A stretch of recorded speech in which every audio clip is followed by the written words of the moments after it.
कड़वे समाचार की प्रस्तुति के पूर्व आप सबका हार्दिक हार्दिक स्वागत। अपने वायदे अनुसार हम कड़वे समाज का एपिसोड भाग 2 प्रस्तुत कर रहे हैं। सबसे बड़ी बात तो यह है कि वोट फॉर नोट वाला मामला बहुत उजागर हो गया। ये मोदी और भाजपा के गले की फांस बन गया, उनके गले की हड्डियां बन गई। यहाँ पर आइए बात होती है कि जब वोट फॉर नोट वाला मामला साथ ही भ्रष्टाचार का मामला है, जन कोष का, राष्ट्र कोष के दुरुपयोग का मामला है, ये सिद्ध हो गया।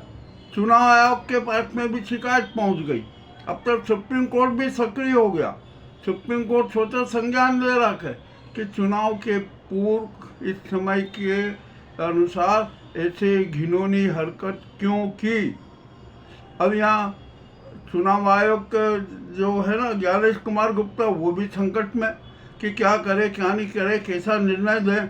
अब तो ये बात हो गई। अब तो यहाँ पर भाजपा के राष्ट्रीय राजनीतिक पंजीयन पर भी एक संकट खड़ा हो गया। भाजपा का राजनीतिक पंजीयन चुनाव आयोग को रद्द करना ही पड़ेगा, ये भी तय है। कि मान लीजिए मोदी जी है ना, जो रेवड़ी की बातें किया करते थे, रेवड़ी बांटा करते थे, उन्होंने बिहार में भी रेवड़ी बांटी। पहले विरोध करते थे रेवड़ी बाजी का कि रेवड़ी बांट के ये होता और अब खुद ही रेवड़ी बांट रहे। तो ये दोगला चरित्र क्यों? चलिए, आप महिलाओं के प्रति बड़ा वो रखते हैं, तो बिहार की 75 लाख महिलाओं को 10,000 क्यों दिए? देश की प्रत्येक परिवार की प्रत्येक महिला के खाते में 10-10 हजार रुपये डालिए। यह अब देश की जनता की मांग है, हर परिवार की महिला की मांग है। और यदि ऐसा नहीं किया ना, तो ये जनता, हर परिवार पूरा सड़क पर उतरेगा, ये भी ध्यान रख लीजिए। मोदी जी, अब आपकी राजनीति हो गई, अब आप शीर्षासन करिए। मामला बड़ा विचित्र हो गया। अब चुनाव आयोग भी संकट में। यदि उसने भाजपा का राष्ट्रीय राजनीतिक पंजीयन रद्द नहीं किया ना, तो ज्ञानेश कुमार भी जेल चले जाएंगे। उनका पक्षपात उजागर हो जाएगा, चुनाव आयोग बदनाम हो जाएगा। ये तो गिरफ्तारी भी होगी, सब कुछ होगा। अब यहाँ पर ऐसी स्थिति में क्या हो गया कि ये चुनाव आयोग है ना, चुनाव की तारीखें घोषित नहीं करे और केंद्र सरकार बिहार में राष्ट्रपति शासन लागू कर देगी। अब तो राष्ट्रपति को चाहिए। अरे राष्ट्रपति तो गुजराती गैंग के हाथों की कठपुतली है, वो मूक बधिर भी हो गई है। अब तो जनता भी उनके खिलाफ है। अरे सरेआम हो रहा है काम, सरेआम घोटाला हो रहा है, सरेआम जन कोष का, राष्ट्र कोष का दुरुपयोग हो रहा है और आप मौन बैठी हुई हैं। दीजिए सुप्रीम कोर्ट को आदेश कि वो चुनाव आयोग को स्पष्ट निर्देश दें कि भाजपा का राजनीतिक राष्ट्रीय पंजीयन रद्द तुरंत किया जाए। ये भी बड़ी बात होती है, ऐसा होना चाहिए। मामला कुछ भी अभी कुछ नहीं हो रहा, तो वहाँ पर या यदि ऐसा नहीं होता ना, तो चुनाव में चुनाव को निरस्त कर दीजिए, बिहार चुनाव निरस्त कर दीजिए, वहाँ पर राष्ट्रपति शासन लागू कर दीजिए। देखा जाएगा 6 माह बाद। और इसी बीच में भाजपा का राजनीतिक राष्ट्रीय पंजीयन भी रद्द कर दीजिए। सुप्रीम कोर्ट कर देगी, चुनाव आयोग को करना पड़ेगा। पूरा मामला स्पष्ट है, किसी के साक्ष्य की जरूरत नहीं है, साक्ष्य दे चुके हैं, साक्ष्य आ गया कर। अब क्या होगा क्या नहीं होगा, ये मामला भी बड़ा पेचीदा हो गया। अब जब बिहार में प्रशांत किशोर ने सम्राट चौधरी और अन्यों के खिलाफ जो आरोप लगाए ना, अब तो वे थाने में साक्ष्य लेके पहुंच गए कि ये लीजिए साक्ष्य, ये आप सबके सामने कर दीजिए, अब फैसला क्या होगा। तो अभी सम्राट चौधरी भी बेचैन हो गए, सारे भाजपाई बेचैन हो गए कि अरे ये क्या हो गया। अब उत्तर प्रदेश की बात करें, ये योगी जी देश में गृह युद्ध चाहते हैं, हिंसक गृह युद्ध चाहते हैं, ये भी अब स्पष्ट हो गया। अरे आई लव मोहम्मद के बारे में आपने जो जो नाटक किए ना वो सब जनता के सामने आ गए। सुप्रीम कोर्ट अंधी नहीं है, वो हाथ पे हाथ रख के बैठी नहीं है, वो भी सारा सब रिकॉर्ड देख रही है, उसके पास में भी सारा रिकॉर्ड है। चलिए ठीक है, ये आपने जो करना है ना, और अब आपका तो बिहार में आपका खूब विरोध हो रहा है। अरे तुम हिंदुओं के नेता बनने का ये प्रयास कर रहे हो, परंतु इसी के साथ साथ तो भाजपा की जड़ें हिल गई। उसने तो साफ कह दिया, उसके हाई कमान ने कह दिया कि आई लव मोहम्मद के मामले में कोई भी उल जलूल बयान न दें, कोई भी उल जलूल कार्रवाई न की जाए। ये अब जो आग है ना, ये विदेशों तक फैल चुकी है और भारत की किरकिरी हो रही है, भारत का मजाक बनाया जा रहा है, भारत के प्रति घृणा की भावना पैदा होती जा रही है। ठीक है, आप हैं अभी सत्ता में, कर लीजिए, कल नहीं रहेंगे तो क्या होगा। अरे आप तो विदेश भागने की भी तैयारी कर सकते हैं, विदेश भी भाग सकते हैं, मगर आपके खिलाफ तो सुप्रीम कोर्ट में याचिका लग गई है कि मोदी और अमित शाह का पासपोर्ट ही रद्द कर दिया जाए। ये भी अब फैसला होना है। अभी अभी जो सूत्रों से समाचार मिले हैं कि उन्होंने कहा कि अरे अब तो अपने को यूपी जीतना है किसी भी तरीके से, तो यूपी को टुकड़े टुकड़े कर दो। मायावती पहले 5 टुकड़े कर रही थी यूपी की, परंतु इन नाजी गुजराती गैंग ने यूपी को 3 हिस्सों में बांटने का प्लान बनाया। ये भी प्लान उजागर हो जाएगा, हम इसके बारे में भी आपको संपूर्ण विवरण देंगे। आज अभी जो समाचार बहुत ज़्यादा हैं और जो कड़वी बातें बहुत करना है, ये हम आपसे ये कर रहे हैं। अब दुबई में भारत पाक के बीच मैच हो रहा है। भारत ने टॉस जीता और पाकिस्तान को पहले बल्लेबाजी के लिए आमंत्रित किया। देखते हैं क्या रिजल्ट आता है, क्या नहीं आता है। ये तो खेल है, खेल को राजनीति से नहीं जोड़ना चाहिए। कोई भी राष्ट्र हो वो खेल को राजनीति से न जोड़े। और जो यहाँ पर जो धार्मिक और राजनीति और धर्म के पंडे और गुंडे हैं ना, वो खेल को भी राजनीति से जोड़ लेते। अरे देवी देवताओं तक को राजनीति में उतार दिया। ये इससे बड़ा घिनौना कृत्य और क्या होगा। अरे हमारे सनातन धर्म के बात जानते हो ना, इनको सनातन धर्म में विश्वास नहीं है, इनको तो ये नाजी कोकनी गैंग में विश्वास है। इनको तो जो नाटक करना है वो सारे नाटक करना है। इनको तो मनुवादी धर्म में विश्वास है, इनको प्रजातंत्र में विश्वास नहीं, संविधान में विश्वास नहीं, इनको मानवीय मूल्यों में विश्वास नहीं। इनका यह चरित्र है। अब ऐसे चरित्र वाले लोग यदि देश का राष्ट्र का संचालन करेंगे तो राष्ट्र का कैसा संचालन होगा, ये कोई छिपी बात नहीं है। अभी यहाँ पर ये मोदी जी की शिक्षा विक्षा का कोई असर नहीं है, उनमें कोई इतना संज्ञान भी नहीं है कि क्या किया जाए क्या नहीं जाए। तो इनके एक आर्थिक सलाहकार हैं सन्याल जी, वो जैसा बता देते हैं वैसा मोदी कर देते हैं। अब तो सन्याल के खिलाफ भी सुप्रीम कोर्ट में याचिका लगी हुई है। ठीक है, अब देखते हैं मोदी जी कहाँ बचेंगे। अरे आतंक का अंत होता ही है, अहंकार का अंक होता ही है, अहंकार का अंत होना सुनिश्चित रहता है। सफ़ेद झूठ का अंत होता है और सफ़ेद झूठ तो है ना जन्म लेने के साथ ही मर जाती है। ये मोदी जी को क्या संज्ञान नहीं है। अरे आपने न्याय विधा को समाप्त करने के लिए कितने छाटे नाटक किए हैं, ये जनता भूल नहीं सकती। एक जो चिंटू है गोबर बाबा, जो महिलाओं से बड़ी विचित्र बातें करता है, ये करता है, उसके खिलाफ मामला सीबीआई ने सुप्रीम कोर्ट ने दर्ज कर लिया। वो इतना घबरा गया, डर के लंदन भाग गया। अरे तो क्या लंदन से वापस नहीं आएगा? लंदन में कब तक रहेगा? ये जो धार्मिक चिंटू है ना, ये इनका हाल है। एक चेतना ना, वो भी कितनी छात्राओं के साथ कुकृत्य करता रहा, अश्लील हरकतें करता रहा और भागता फिरा इधर। जब सारा कांड उजागर हुआ तो मामला बड़ा विचित्र हो गया। अब आखिरकार उसकी गिरफ्तारी करना थी, पुलिस जब पीछे पड़ी, पुलिस ने पीछा किया तो आगरा से गिरफ्तार हो गया। आगरा के एक होटल में ठहरा था, वहाँ से गिरफ्तार हो गया। अरे ये क्या हो रहा है इस देश में? ये यहाँ पर कानून की धज्जियां उड़ाई जा रही है, संविधान की अनदेखी की जा रही है, संविधान की हत्या के प्रयास किए जा रहे हैं। इस देश का क्या होगा? परंतु देश कभी नहीं मरता, ये भी एक सही बात है। जन भावना कभी नहीं मरती, ये भी सच बात है। अब तो इस देश की जनता है ना, स्पष्ट रूप से कह रही है कि राष्ट्रपति जी आप अपना त्याग पत्र दे दीजिए। नंबर 2, देश की जनता सेना से अनुरोध कर रही है, हाँ सेना से अनुरोध कर रही है कि राष्ट्र का संचालन आप अपने हाथों में ले लीजिए और तुरंत ले लीजिए।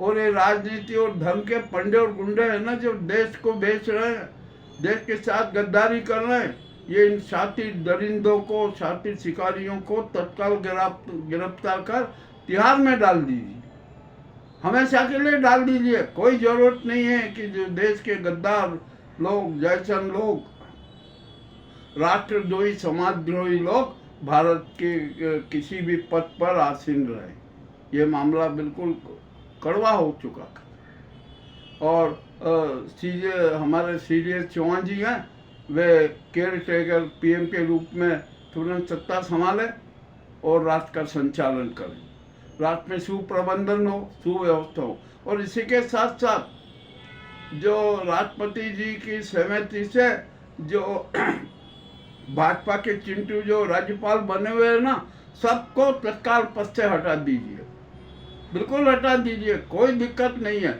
और जो अच्छे विद्वान हैं, न्यायाधीश हैं, जो कानून के विशेषज्ञ हैं, जो समाज सेवी हैं, अच्छे काम करते हैं, उनको राज्यपाल के रूप में नियुक्त कीजिए। ये भी अब जनता चाहती है, ये जनता का जनादेश है। अब सेना से अनुरोध भी है और ये जनादेश भी है कि सेना एकदम तत्काल सक्रिय हो जाए। हम तो कह रहे हैं सेना को इसी वक्त कदम उठा लेना चाहिए। इनको तो जो जहाँ पर में वहीं पर गिरफ्तार कर लिया जाना चाहिए। अरे इन्होंने सेना का कितना अपमान किया है, ये जनता जानती है। और पहलगांव हमले का भी सारा राज उजागर हो गया था। ये भी इनका शातिर षड्यंत्र था, नाजी गुजराती गैंग का, ये भी उजागर हो गया। तो इनको राष्ट्रद्रोह, जनद्रोह के अपराध में भी गिरफ्तार कर लेना चाहिए। इनको तो आजीवन जेल में ही इनकी जिंदगी बीतना चाहिए। ये जनता का जनादेश है। ये हम जो कड़वी कड़वी बातें कह रहे हैं ना, ये इसलिए कह रहे हैं कि ये जनता की आवाज़ है, जनता की भावना है, जन सोच है। ये कोई मेरा व्यक्तिगत सोच नहीं है। जो जनता कह रही है, सड़कों पर कह रही है, वही बात हम में करें। ये तो शातिर डकैत हैं। जीएसटी के नाम पर 8 साल में इन्होंने 16 लाख करोड़ रुपए की डकैती की जनता की जेब पर, और अब अपने आप को जन सेवक जता रहे हैं। अरे हम आपके चेहरे से सारे नकाब हट चुके हैं, सारे मुखोटे हट चुके हैं। आपका जो शैतानी चेहरा, आपका देती चेहरा उजागर हो चुका था। अब यहाँ पर एक हम जरा मोहन भागवत जी की भी बात कर ले। अरे मोहन भागवत जी, आपने तो बड़ा संघर्ष किया, ऐलान किया था, परंतु आपने तो आत्मसमर्पण कर दिया गुजराती गैंग के आगे। क्यों किया? और कौन 2 दलाल हैं जिन्होंने आपसे आत्मसमर्पण करवाया? ये भी हमें पता है, हम जानते हैं, और हम तो स्पष्ट कर चुके हैं। अब आपको संकट में डाल दिया इन्होंने, गुजराती गैंग ने। संघ की प्रतिष्ठा समाप्त कर दी इसी गुजराती गैंग ने। संघ को ये सिद्ध कर दिया कि वो तो धनखोर और जमीनखोर संस्था के।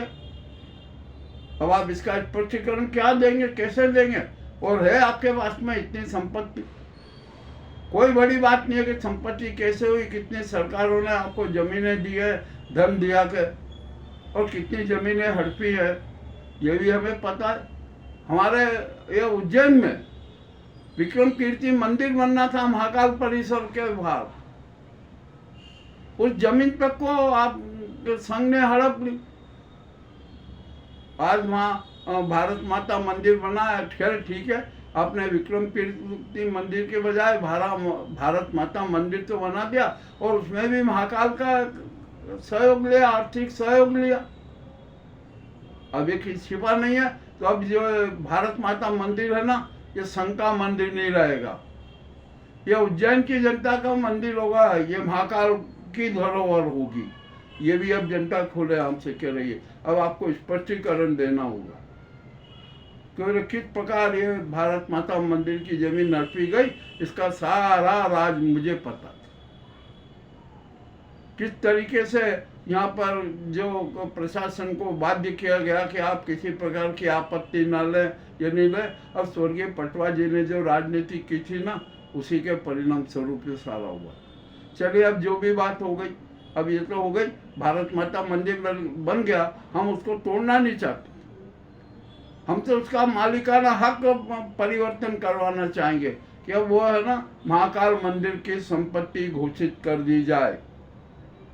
ये उज्जैन से भी ये मांग उठ रही है। और आपको पता है मध्य प्रदेश में क्या हो रहा है? अब तो जो चंबल प्रदेश की बात उठ चुकी है, अब वहाँ पर भी बड़ा विद्रोह होगा। मध्य प्रदेश भाजपा में 80 विधायक बागी हो चुके हैं, ये भी किसी से कम नहीं है, ये भी कड़वी बात का एक अंश है। और संघ को तो अब क्या कहें क्या नहीं कहें, उसका तो स्वरूप ही हो गया। अब संघ को अपने आप में परिवर्तन लाना पड़ेगा भागवत जी। ये आपका मनुवादी संस्कृति, मनुवादी संविधान, मनुवादी चरित्र हिंदू राष्ट्र नहीं चलेगा। यहाँ पर अब सनातन धर्म का डंका बजेगा। सनातन धर्म ही सर्वोपरि है, समूचा विश्व सनातन धर्म का अनुयायी है। उसके 10 सिद्धांतों को सभी पंथों के धर्मों में शरीक किया गया है। इसीलिए तो भारत को विश्व गुरु कहा जाता। ये मोदी जैसे स्वघोषित विश्व गुरु, ज्ञान गुरु हो गए ना, इन्होंने ही तो भारत का बंटाढार किया। यही तो संविधान के दुश्मन है। और सबसे बड़ी बात, हमारे देश में राहुल गांधी की हत्या का खुला चैलेंज दिया जा रहा है कि हम सीने में गोली मार देंगे। अरे आप मार के तो देखो, ये जनता क्या हाल करेगी, जनता कितनी सड़कों पे आएगी। देश में आप है ना, ये नाजी गुजराती गैंग को भागने की जगह नहीं मिलेगी, ये भी आप इस पर जान लीजिए। और ये आदित्यनाथ तो है ना, इनकी जो गुंडा गैंग जो क्या क्या करती है ना, इसके भी सारे राज सामने आते जा रहा है। तो आदित्यनाथ तो कोई वो नहीं है, अब इनका भी यहाँ से पत्ता साफ होना है। उत्तर प्रदेश में भी राष्ट्रपति शासन लगेगा, बिहार में भी राष्ट्रपति शासन लगेगा, और कश्मीर में फिर से बड़ा उत्पाद शुरू हो जाएगा। वहाँ पर आतंकवादियों की घुसपैठ है। आज ही जो आतंकवादियों की मुठभेड़ हुई ना, उसमें 3 आतंकवादी मारे गए और सेना के 2 जवान शहीद हो गए। आप किस मुँह से दावा करते हो कि कश्मीर में हमने 370 के बाद आतंकवाद को समाप्त कर दिया? अरे आतंकवाद बढ़ा नहीं और बढ़ा। अब ये लद्दाख में जो कांड हुआ है ना, ये तो और अति घातक हो गया। आप अपने वादों से बदल गए तो जनता आएगी सड़कों पर, जनता उतरेगी। अभी तो आपका कार्यालय जलाया है, इसके बाद में न जाने जनता क्या क्या करेगी, इसकी भी जरा परिकल्पना कर लीजिए। ये कुल मिलाकर देश को इस नाजी गुजराती गैंग ने तबाह कर दिया है। 2 मैन आर्मी ने देश को तबाह कर दिया है, देश की जनता को तबाह कर दिया है, इसमें कोई 2 राय नहीं। तो अब यहाँ पर एक महापरिवर्तन, महाजन क्रांति की जरूरत है। जनता सड़कों पर उतर रही है, और अब देखते हैं ये ज्ञानेश कुमार और राजीव कुमार अपने आप को कैसे बचाते हैं। अब नहीं बचा सकेंगे। अब यह है कि जनता के साथ खड़े हो जाइए। जो जनता चाहती है ना, वो कह दीजिए ये SIR का नाटक बंद कर दीजिए। आप नहीं कर सकते, आपका तो सारा कांड ही उजागर हो गया। तो आपको तो क्या सजा मिलनी चाहिए मेरे हिसाब से, और मेरे सोच के हिसाब से प्रजातंत्र की हत्या, जनमत की हत्या, जनतंत्र की हत्या के अपराध में आपको मृत्यु दंड दिया जाना चाहिए। ये भी एक स्पष्ट निर्णय है। अब ये तो दंड देना सुप्रीम कोर्ट का निर्णय है, परंतु जो जनता की आवाज़ है ना, वो हम यहाँ प्रस्तुत कर रहे हैं कि अब जनता इस ज्ञानेश कुमार गुप्ता और राजीव कुमार गुप्ता को किसी भी प्रकार की क्षमा देने के पक्ष में नहीं है। ये हमने अपने वायदे के हिसाब से आपको सारा जो कड़वे समाचार से वो प्रस्तुत किए। आपको कैसे लगे हमें बताएं। हम आपसे ये नहीं कहेंगे कि हमारे चैनल को सब्सक्राइब कीजिए, लाइक कीजिए, नहीं। आप तो भावनात्मक रूप से हमारे साथ जुड़े, और जो आप हमें संदेश देते हैं ना, आप जो हमें संवाद भेजते हैं, साक्ष्यमय संवाद भेजते हैं, इसके लिए हम आपका आभार मानते हैं। और हम तो आपकी भावनात्मक एकता को अपने जीवन की सार्थकता मानते हैं। और सत्य के साधक है, सन्मार्गी हैं, सत्य के साथ रहेंगे, और सत्य कभी मरता नहीं है, ये भी स्पष्ट है। झूठ की तो मौत है ना, जन्म लेते ही हो जाती है, ये भी हम जानते हैं। इसीलिए हम सच सबके सामने खुलेआम प्रस्तुत करते हैं। आज के इस कड़वे समाचार के एपिसोड भाग 2 में इतना ही। बहुत बहुत धन्यवाद।